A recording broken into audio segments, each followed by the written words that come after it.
மக்களே, போன வாரம் சொன்ன மகாபாரத கதையை தொடர்வோம். பீஷ்மர் ஹஸ்தினாபுரத்துல காந்தாரியை திருதராஷ்டிரருக்கு திருமணம் செஞ்சு வச்சாரு. குந்தியும் மாத்திரியும் பாண்டுராஜாவை திருமணம் செஞ்சுக்கிட்டாங்க. எல்லாரும் மகிழ்ச்சியா இருந்த நேரத்துல பாண்டு மன்னன் தன்னோட 2 மனைவிகளுடன் விடுமுறைக்காக காட்டுக்குச் போய் அழகான இடங்களை ரசிக்க போயிருந்தாங்க. அங்க அழகான இடத்துல வீடு கட்டி மகிழ்ச்சியாக வாழ ஆரம்பிச்சாங்க. அங்க இருக்க அனைத்து பழங்குடியினரும் அவங்கள கடவுளா பார்த்தாங்க.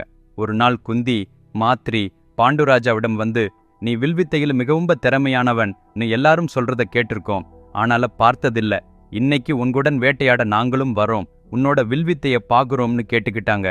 பாண்டுராஜ் சரின்னு சொல்லி அவங்கள வேட்டைக்கு கூட்டிட்டு போனார். காட்டுல அவர், நான் என் கண்களை மூடி வெறும் ஓசை வச்சு அம்பு விடுவேன்னு சொல்லி ஒரு அம்ப சத்தம் வந்த ஒரு புதர்ல எய்தாரு. உடனே ஒரு மனிதனின் குரல் கேட்டுச்சு. அவங்க யாருன்னு பார்த்தா இருவரும் கந்தர்வர்கள். ஜாலியாக மான் வடிவில் விளையாட வேண்டும் என்ற ஆசை இவங்களுக்கு ஏற்பட்டதால அந்த புதர்களுக்குள்ள மான் போல் மாறி விளையாடிட்டே இருந்தாங்க. அது தெரியாம பாண்டுராஜா அம்பு விட்டதுனால அங்க 2 கந்தர்வர்ல ஒருத்தவங்க பெண், அவங்க இறந்துட்டாங்க. அப்போ அந்த ஆண் கந்தர்வர் கோபம் அடைஞ்சி, மிருகங்கள் கூட புணர்ச்சி சமயத்துல தாக்காது, வேட்டையாடுபவர்கள் கூட வேட்டையாட மாட்டாங்க, ஆனா நீங்க பார்ப்பதற்கு ராஜாவை போல இருக்கீங்க, நீங்கள் சட்டத்தை மீறி அலைந்து கொண்டிருந்த எங்கள் மீது அம்பு எய்திடீங்க. என் மனைவியின் மரணத்திற்கு காரணம் நீங்கதான். இன்னைக்கு நான் உன்னை சபிக்கிறேன். எந்த நாளில் நீ ஒரு பெண்ணுடன் உடலுறவு கொள்கிறாயோ அந்த நாளில் நீ இறந்து விடுவாய்னு சபித்துவிட்டு வெளியேறினார். பாண்டுராஜா இந்த பிறவியில தகப்பனாக இருக்க மாட்டார் என்பதை உணர்ந்தார். அவர் ஹஸ்தினாபுரத்தில் இருந்து சந்நியாசம் எடுப்பதாகவும் இனி காட்டில் தங்குவதாகவும் கூறினார். இந்த செய்தியை கேட்ட திருதராஷ்டிரரின் மகிழ்ச்சிக்கு எல்லையே இல்ல. அரியணை முழுவதுமாக தனக்கே சொந்தமான சமயத்தில அவர் மனைவி காந்தாரி கர்ப்பமானாள். பாண்டுராஜாவிடம் கதை சொல்ல மாவீரர்களை அனுப்பினார். இச்செய்தியை கேட்ட பாண்டுராஜா வேறு எவரும் இல்லாத சோகத்தில் ஆழ்ந்தார். அவர் அண்ணன் பார்வையற்றவராக இருந்தாலும் அவருக்கு அரியணை கிடைச்சது. இனி அண்ணாவின் பிள்ளைகள்தான் அரியணை ஏறுவார்கள், நானோ என் குலமோ அரசாளுவதற்கு வழியே இல்லைனோ. குந்தி மாத்திரியிடம் அப்படிச் சொல்லி வருத்தப்பட்டார். கணவனின் வழியை பார்க்க முடியாம அழுது கொண்டே அங்கிருந்து சென்றாள். குந்தி தனியாக அமர்ந்து அழுதாங்க. தன் வாழ்க்கையில் மிகவும் வேதனையான விஷயங்களில் இன்னொரு விஷயத்தை நினைச்சி மேலும் அழ ஆரம்பிச்சாங்க. குந்தி இளமையாக இருந்தபோது துர்வாசு என்ற முனிவர் அவளது ஆசிரமத்திற்கு வந்த சம்பவம். எல்லாரும் அவரை பார்த்து பயந்தாங்க. ஏன்னா அவர் அப்போ கோபமாக இருந்தாரு. சிறு தவறு செய்தாலும் சபிச்சிடுவாரு. எனவே அவருக்கு பயந்து அவருக்கு சேவை செய்யக்கூட யாரும் முன்வரல. ஆனா குந்தி தைரியமாக வந்தால் அவள்தான் ஆசிரமத்திலே இளைவள். அவள் துர்வாசர அன்புடன் கவனித்துக் கொண்டாள். அவளது சேவைகளால் ஈர்க்கப்பட்ட அவர் ஆசிரமத்தை விட்டு வெளியேறும்போது அவளுக்கு ஒரு வரம் கொடுத்தார். காதில் மந்திரத்தை உச்சரித்தார். இந்த மந்திரம் மிகவும் சக்தி வாய்ந்தது, நீ அதை 5 முறை பயன்படுத்தலாம். இந்த மந்திரத்தை ஜபித்துவிட்டு எந்த கடவுளை அழைத்தாலும் அந்த கடவுள் உன்னுடையதாகவே இருப்பார். அவர் உச்சரித்த அந்த மந்திரமே தேவர்களை பூமிக்கு இறக்கியது, தேவர்களை நம்மோடு உலாவச் செய்தார். அந்த மந்திரம் என்ன, அதன் பயன் என்னன்னு இளம் குந்திக்கு அப்ப புரியல. அடுத்த நாள் காலை அதே ஆற்றில் குளித்துவிட்டு, கடவுள் என்னுடையவராக இருப்பாரா, அதற்கு என்ன அர்த்தம்னு எண்ணி ஒருமுறை முயன்றால் தெரிந்துவிடும்னு யோசிச்சு ஆற்றங்கரைக்கு வந்து எந்த கடவுளை அழைப்பதுன்னு வானத்தை பார்த்தாள். எதிர்புறம் சூரியன் தெரிந்தது. சரின்னு சொல்லிவிட்டு சூரிய பகவானை நினைத்து கண்களை மூடி மந்திரத்தை உச்சரித்தான். கண்களை திறந்த உடனே மிகவும் ஒளிரும் சூரிய கடவுள் அவள் முன் நின்றார். சூரியனின் ஒளி அதிகமாகி சூரியனின் கதிர்கள் அவளை தாக்கின. அந்த வெளிச்சத்தில் அவளால் எதையும் பார்க்க முடியவில்லை. சிறிது நேரம் எதுவும் தெரியல, என்ன நடக்குதுன்னு புரியல. கொஞ்ச நேரம் அப்புறம் ஒளி அவளை விட்டு விலகியது. எதிர்ப்புறத்துல சூரிய கடவுள் இல்ல. ஒரு சின்னஞ்சிறு சிரிப்பு கேட்டது. அவள் கைகள் கனமாக இருந்துச்சு. அவள் கைகளை பார்த்தாள். அவள் கையில் புதிதாக பிறந்த குழந்தை இருந்தது. பொன் நிறத்தோல், இயற்கையாக உருவான ஸ்படிகம் போன்ற சருமம், சூரியனை தாண்டி ஒளிரும் அழகு, சூரியனை குளிர்ச்சியாக்கும் தூய புன்னகையுடன் மிக அழகான பையன். இந்த குழந்தை சூரியனின் குழந்தை. கடவுள் என்னுடையவராக இருப்பார்னு இது அர்த்தப்படுத்துகிறதா? கடவுள் எனக்கு குழந்தைகளை பெற்றெடுப்பார் என்பதை அவள் அப்போதான் புரிந்து கொண்டாள். நண்பர்களே, ஒரு சுவாரஸ்யமான கதையை படிப்பது ஒரு மனிதனின் வாழ்க்கையை மாற்றிவிடும் என்று நம்புவீங்களா? அந்த கதையை உங்கள் பிள்ளைகளுக்கு படிப்பதன் மூலம் அவர்கள் வாழ்க்கைக்கு தேவையான மதிப்புகளை கற்றுக்கொள்வார்கள் என்று நீங்கள் நம்புவீங்களா? ஒரு கதையை படிப்பதன் மூலம் நீங்கள் அனுபவிக்கும் அல்லது வாழ்க்கையில் வரும் எந்த ஒரு பிரச்சனைக்கும் தீர்வு காண்பீர்கள் என்று நீங்கள் நம்புறீங்களா? ஆமா, இது சாத்தியம். மனிதகுல வரலாற்றில் இதுவரை சொல்லப்படாத மாபெரும் காவியத்துடன் மட்டுமே. அது மகாபாரதம். இந்த கதை சூப்பர் ஹிட் படத்தை விட 100 மடங்கு சிறந்தது. இது ஒரு சவால். விக்ரமாதித்யாவின் வார்த்தைகளில் எழுதப்பட்ட மகாபாரதத்தின் முழு கதை புத்தகம் மற்றும் மின்புத்தக வடிவில் அமேசான் மற்றும் 43 ஆன்லைன் ஸ்டோர்களில் கிடைக்கிறது. இந்த புத்தகம் உலகம் முழுவதும் 54 மொழிகளில் கிடைக்கிறது. இந்த வீடியோவின் கீழுள்ள விளக்கத்தில் இணைப்புகள் கொடுக்கப்பட்டுள்ளன. உடனடியாக ஆர்டர் செய்யுங்கள். ஏனென்றால் அது வெறும் புத்தகம் அல்ல, உங்கள் வாழ்க்கைக்கு தேவையான நூலகம். குழந்தையோட புன்னகையை பார்த்த குந்தி தன் வாழ்வில் இதைவிட அற்புதமான மற்றும் மகிழ்ச்சியான நாள் வராதுன்னு நினைத்தாள். இந்த குழந்தை இப்போ அவளோட குழந்தை. ஆனால் அந்த நாள் அவள் வாழ்க்கையில மிகவும் சோகமான நாளாகவும் மாறியது. சமூகம் இந்த குழந்தைக்கு பொறுப்பானவன் இல்லாமல் நான் திருமணமானவரை தந்தை இல்லாத குழந்தையுடன் என்னை இந்த சமூகம் ஏற்றுக்கொள்ளாது. இந்த குழந்தையை என்னுடன் வைத்திருக்க முடியாது. அதை அப்படியே விட்டுவிட முடியாது.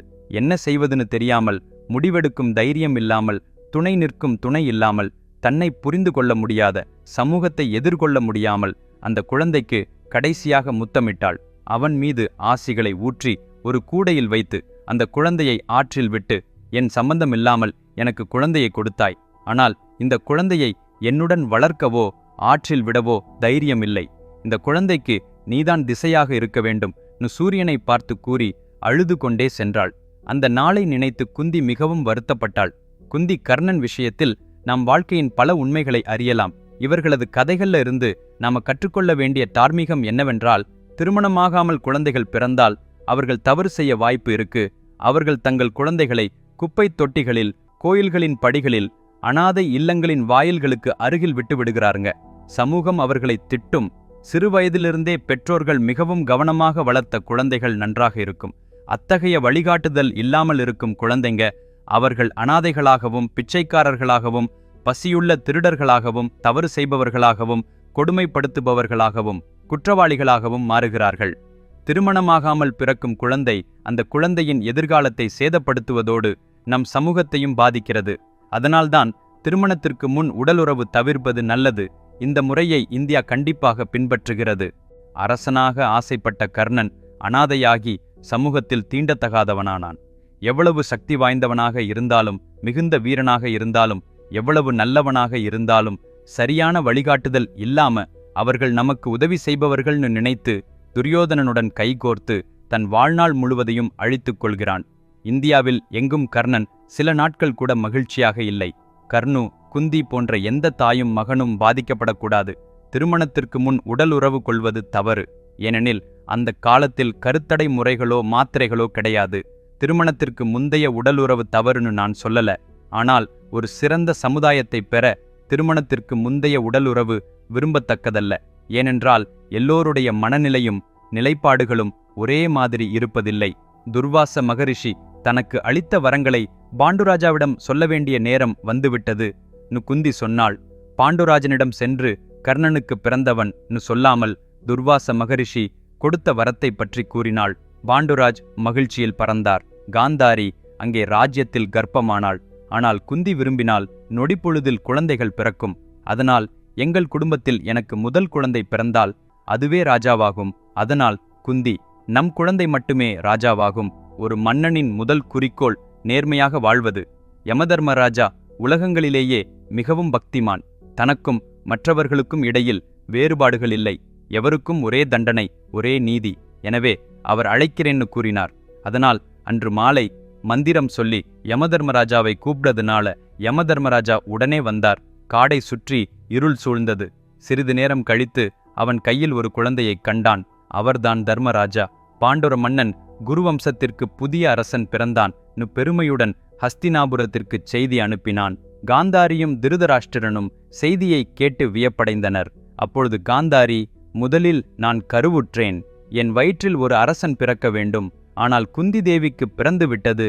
விரக்தியை தாங்க முடியாமல் தன் வயிற்றை வலுக்கட்டாயமாக அழுத்தி குழந்தை பெற்றெடுத்தாள். ஆனால் பிறந்தது குழந்தை அல்ல, வெறும் கரு.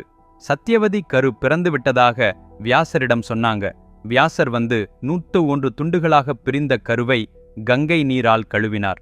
வியாசர் 101 பானைகளை தயாரித்து ஒவ்வொரு பானையில் ஒவ்வொரு துண்டை போட்டு காந்திரியை அழைத்து, அம்மா, உனக்கு முறையான கருத்தரித்திருந்தால் 100 பேருக்கு சமமான மகன் பிறந்திருப்பாய் என்றார். ஆனால் இப்பொழுது அதே சக்தி 101 துண்டுகளாக பிரிந்துள்ளது. அந்த பானைகளில் இப்போது 101 குழந்தைகள் உருவாக்கப்படும் கூறிவிட்டு சென்றார். இது 3வது நாள். திடீரென்று வானம் மேகங்களால் மூடப்பட்டு பலத்த இடியுடன் கூடியது. கடல் அலைகள் எழுந்தது. பறவைகள் தங்கள் கூடுகளிலிருந்து பறந்தது. நரிகள் சத்தமாக ஊளையிடுகின்றன.